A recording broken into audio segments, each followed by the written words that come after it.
Okay, so hey, it's been a while since I did a video or even really talked much on social media. I kind of took a break to kind of marinate on some things. And God gives us things, and He gives us revelations, and He gives us wisdom, and all these things we want to share. We want to give it out to help others, and I had been learning that.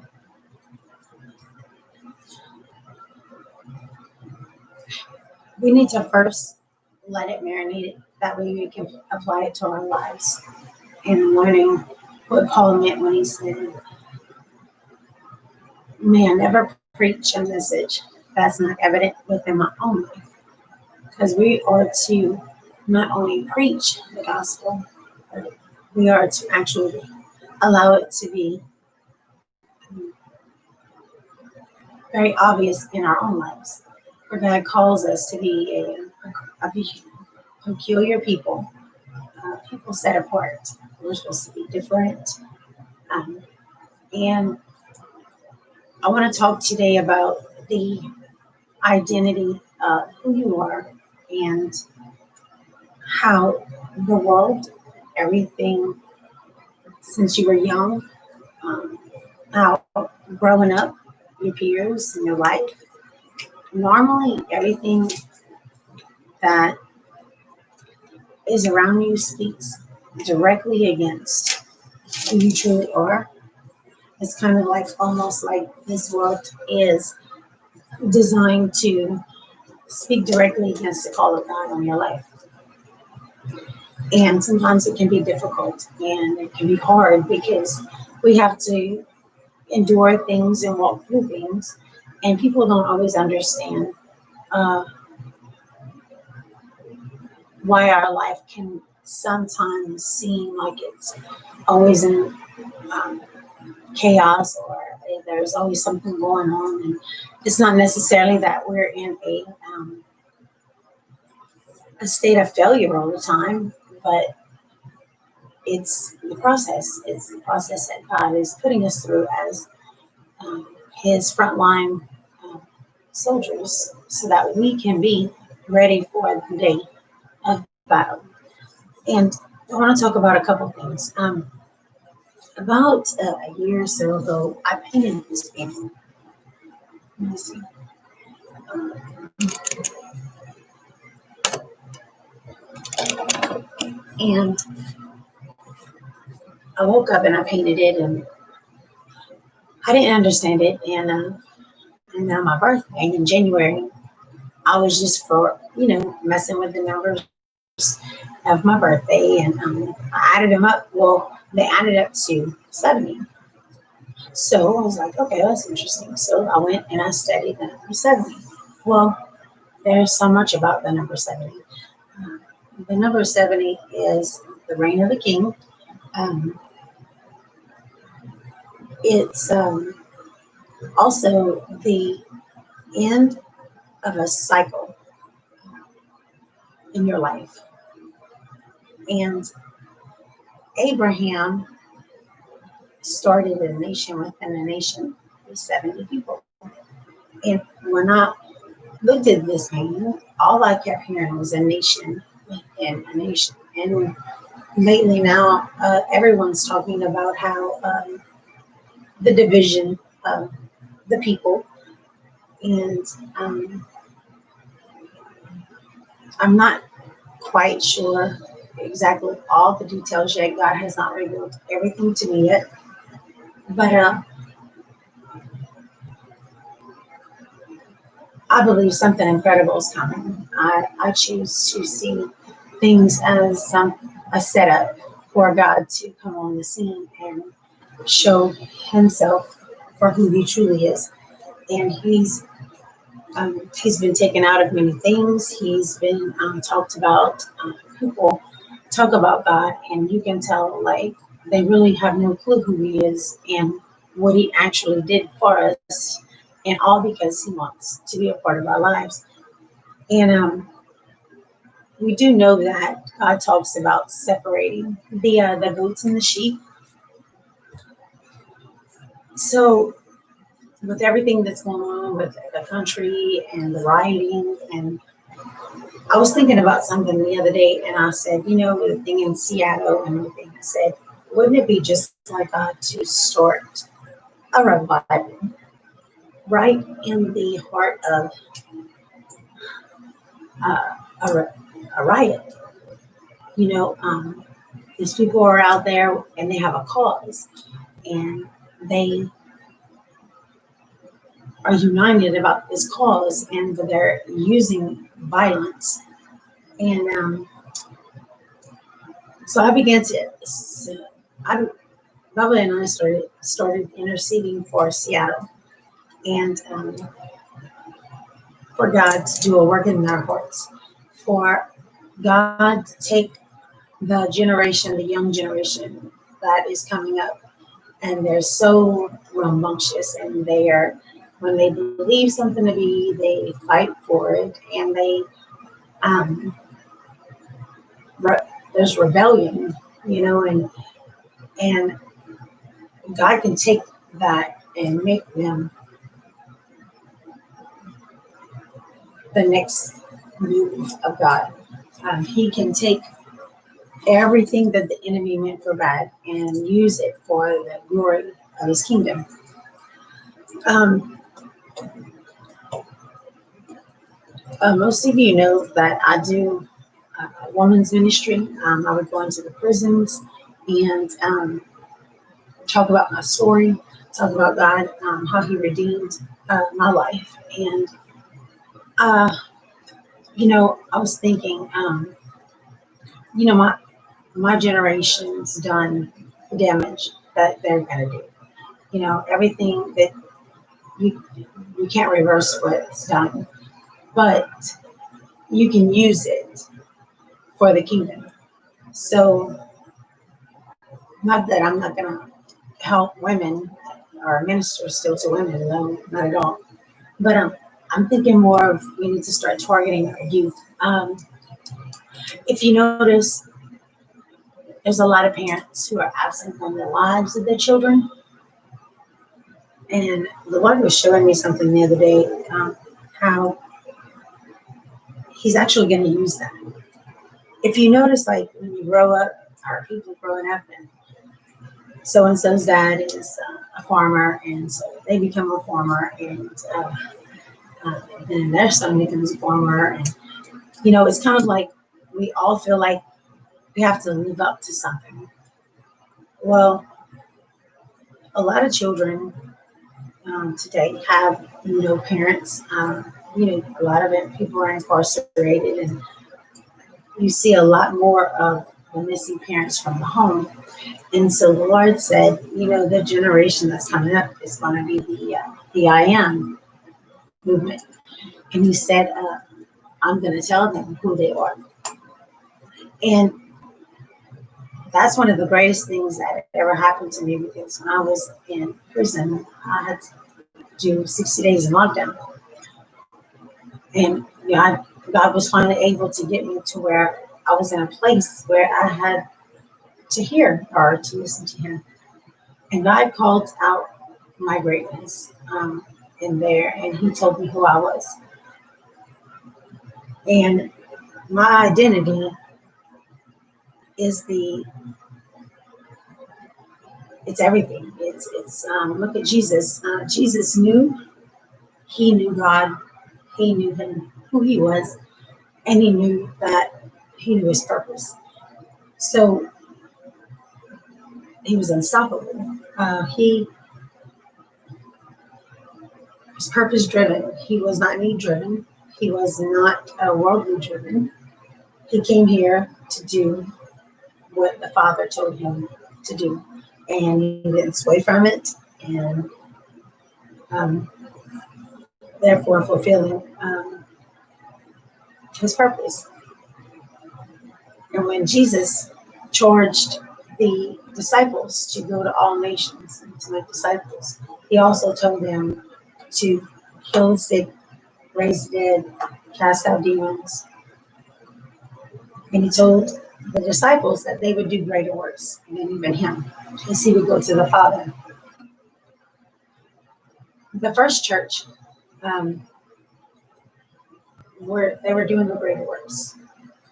They were one mind, one spirit, uh, and they were all focused on one purpose, and that was to get the gospel to the nations. When it comes to preaching the word or sharing revelations and different things like that, it's all good and all, but I think that God is calling us to get back to the gospel.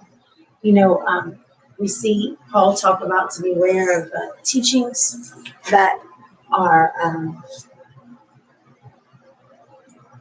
not, they're false teachings, false prophets. And I believe sticking to the gospel is what is necessary, because Jesus is enough. You know, it's enough. He's enough. He's enough to give a person everything that they need, and he's enough to change lives. He transformed lives when he stepped on the scene. And I labeled this title today, Sit With Him for a While. And I was watching Pastor Stephen Furtick yesterday on the YouTube, and he was talking about how Jesus went and met the woman at the well. And, you know, this woman would go to this well every day, but she would go to get water, to get a drink of water that she believed would heal her. And Jesus went out of his way and went there one day, and he sat down well, and he waited for her. And it's a beautiful story, because when she gets to him, he begins to speak to her, and he asked her a question. You know, he said, go get your husband. And she said, well, I don't have a husband. And he said, and you've answered correctly. And he said, and the one that you've had 5, and the one that you're with is not your husband. And God will always ask you a question. He will always prompt you with a question that you're compelled to answer. And he offered her water that would quench her thirst, and she would never thirst again. So many of us go as women. I know for me, I did that for many, many years, and sometimes still today. You know, I'm going through sanctification, so it's a life process. So I still sometimes go to these reservoirs, you know, thinking that it's going to fulfill me, and they're called empty reservoirs. They cannot satisfy the quench within your soul.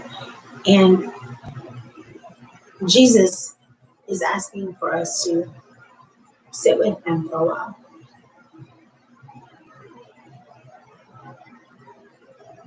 So that we no longer are left disappointed or feeling like we're unworthy or whatever it is that we are going through. Because these empty reservoirs, they're simply that. It's they can't satisfy. Whether that's a man, drugs, or food, whatever it is that you go to,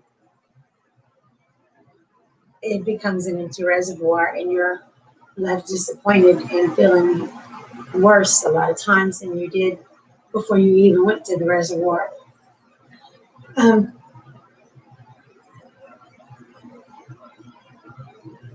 For the identity part of us, you know, there's so many voices in our head that try to give us definitions of who we are, to define us. And there's only one voice who can truly tell us who we are, and that is God. And anything outside of that is an opinion. And an opinion is actually the lowest form of human knowledge because it's an opinion.